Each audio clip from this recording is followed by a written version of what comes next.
You're 23 years old. You just got your paycheck. And after rent, after the student loan minimum, after the car insurance that went up again for no reason anyone can explain, you've got maybe $200 of breathing room. You're sitting on your bed, scrolling through your phone, and somewhere between a TikTok about a guy who flipped a warehouse into $8 million and an Instagram ad for a course that promises to teach you the millionaire mindset, you feel that specific kind of exhausted. Not tired exhausted, behind exhausted, like everyone else got a head start and nobody told you the race had begun. And then you see another article. How to retire a millionaire on a low income. You almost laugh. Because if it's so simple, so mathematically clean, so achievable on $95 a month, then why does almost nobody actually pull it off? This is Charter Finance, and in the next few minutes, I'm going to walk you through the math that personal finance gurus love to quote. The math that says you only need to save a tiny fraction of your paycheck to retire wealthy. And then, I'm going to show you exactly why that math, while technically true, leaves out about 90% of the story. If you want more videos that explain how money actually works in the real world, not the spreadsheet world, hit subscribe. No pressure, just an option. So let's start with the number that gets thrown around constantly. According to the Bureau of Labor Statistics, the average annual income for someone between 20 and 24 years old is about $31,000 a year. And the math goes like this. If that 20-year-old saves just 3.7% of their income, roughly $95 a month, and they earn a 10% annualized return, they'll have $1 million by 65. If they want $3 million, they bump it up to 11.1% of their income, or about $286 a month. That's it. That's the whole pitch. $95 a month, less than a phone bill, less than what most people spend on food delivery in a week. And compounding, that quiet, patient force does the rest. 45 years of exponential growth turning loose change into generational wealth. And on paper it works. The math is real. So here's the question that should be bothering you. If it's that easy, why is the average retirement savings for Americans aged 56 to 61 only about $163,000? Not $1 million, not $3 million, $163,000 for people about to stop working. That's not a comfortable retirement. That's maybe 4 or 5 years of modest expenses, and then you're relying entirely on Social Security and hoping nothing goes wrong with your health. So what's the gap? Why does the spreadsheet say one thing and reality say another? Let's break it down honestly. The first thing nobody really wants to say out loud is that the 10% annualized return assumption is doing a lot of heavy lifting. That's the long-term historical average of the S&P 500, sure, but it doesn't account for the years where the market drops 30% right before you planned to retire. It doesn't account for inflation eating into those returns. The polite version of "we're not really sure what the next 40 years look like" is assuming a 10% annualized return. That assumption is the floor of the whole argument, and it's a lot wobblier than it sounds. The second thing, and this is the one that actually matters, is the assumption that a 20-year-old can just, save $95 a month without breaking a sweat. Let's look at what life actually costs that 20-year-old.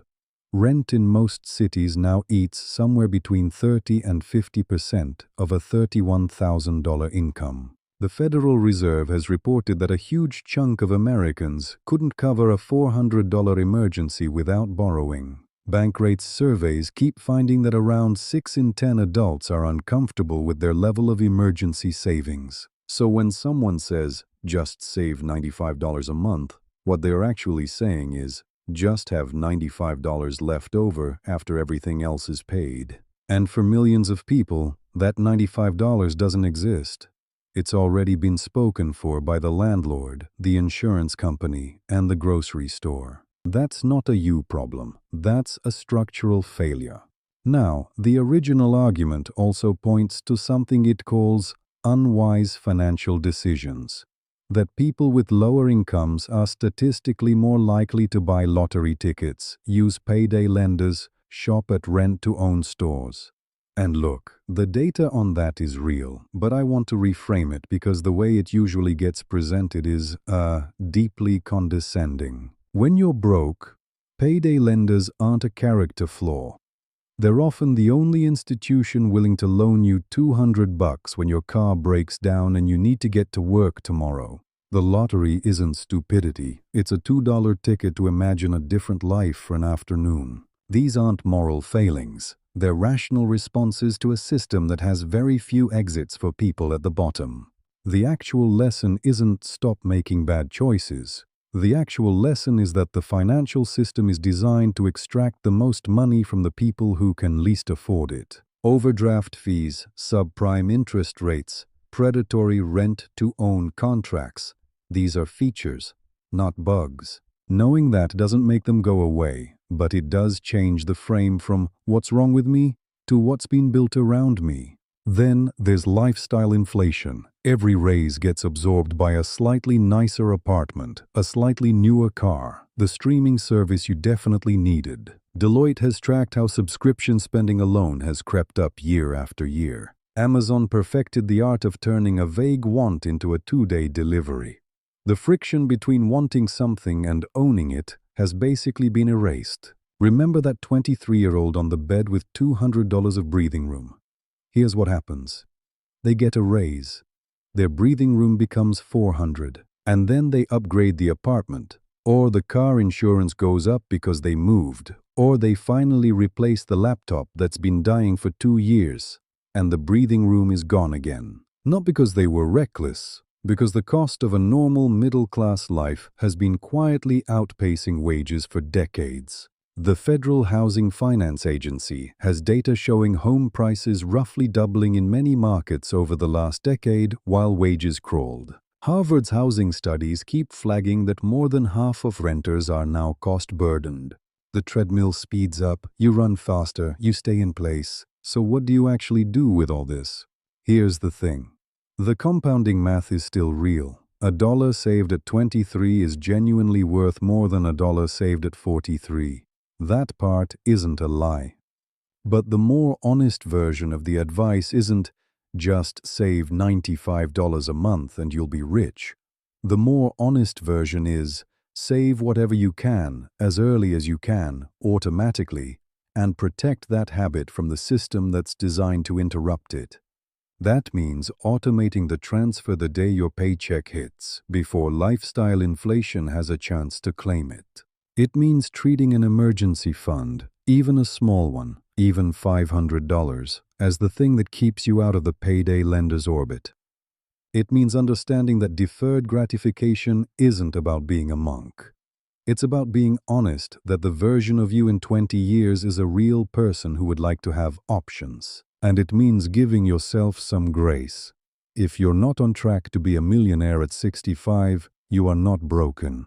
The median is $163,000. You are surrounded by people who were sold the same spreadsheet you were and ran into the same walls. So go back to that 23-year-old on the bed, phone in hand, $200 of breathing room, feeling behind. Here's what I'd actually say to them. You're not behind because you're lazy or stupid or addicted to lattes. You're behind because the math everyone quotes assumes a life that almost nobody actually lives. Save what you can, automate it, protect it, let compounding do its slow, patient work. And stop measuring yourself against a fantasy projection that ignores rent, inflation, medical bills, and the simple fact of being a human being who sometimes wants to buy something nice. You're not failing. The pitch was incomplete. If this was useful, hit like, hit subscribe, and I'll see you in the next one. This has been Charter Finance.